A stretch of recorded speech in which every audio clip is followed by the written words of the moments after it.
Hi guys, it's Sally here. I have a little explanation of wave loading that I wanted to do for some of my clients, but I thought I would let the rest of you listen in too because it's quite interesting.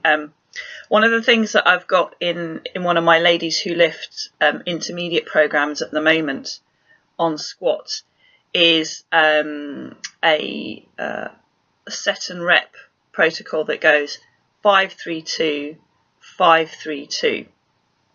And a lot of people haven't seen this before, so I wanted to explain how you perform 5-3-2, 5-3-2.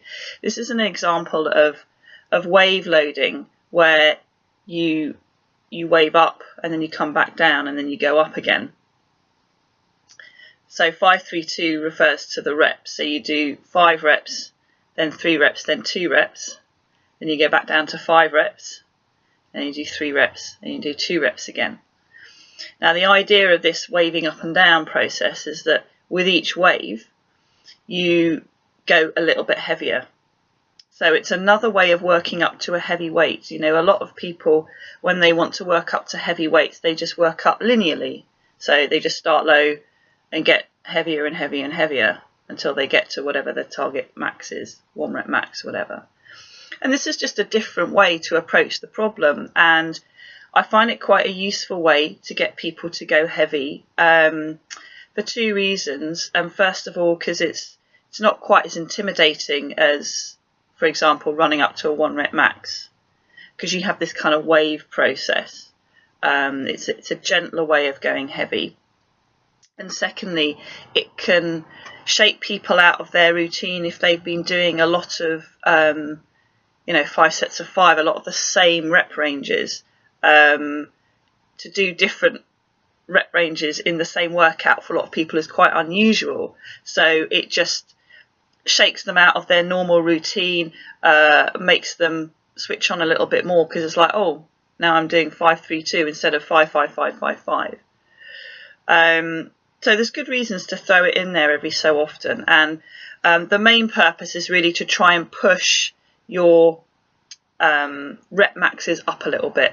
We want to try and push the 5 rep max, the 3 rep max and the 2 rep max up a little bit, so that we can then start training at a slightly higher weight on those submaximal numbers.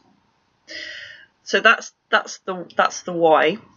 The way you actually do it, accomplish it, is your first 5. So you're in your first wave. You want to work up to a 5 reps that is heavy, challenging, but that you can get. So it shouldn't be like by the 4th rep you're starting to struggle and the 5th rep is an absolute grinder and looks horrible. It's not that kind of 5 rep max. It's heavy, but you can do all the reps. So that's your starting point. And the same with the 3 and the 2. They should be heavy, they should be really challenging, but they should be doable. And you don't really want to have any doubt in your mind that you can do them. So that's wave 1. Obviously, you're getting slightly heavier.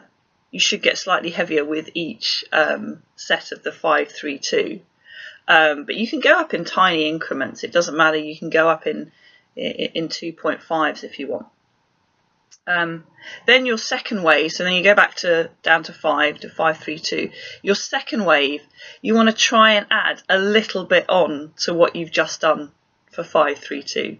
So the increment can be 2.5 or 5 kilos. It's not going to be much because you're already going pretty heavy, but just a tiny little increment, and see if you can execute another 5-3-2 going a little bit heavier. And if you've chosen your weights correctly, the second 5-3-2 should be very, very challenging, and you may even get a new 3 rep max or 2 rep max out of it.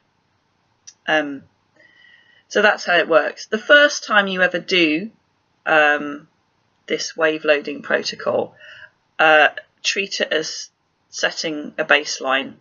And once you've done one session of 5-3-2, then you kind of know where you are, you know where you're starting from. So I would say that the first one, don't overly worry about getting new rep maxes. I mean, if you do, that's great.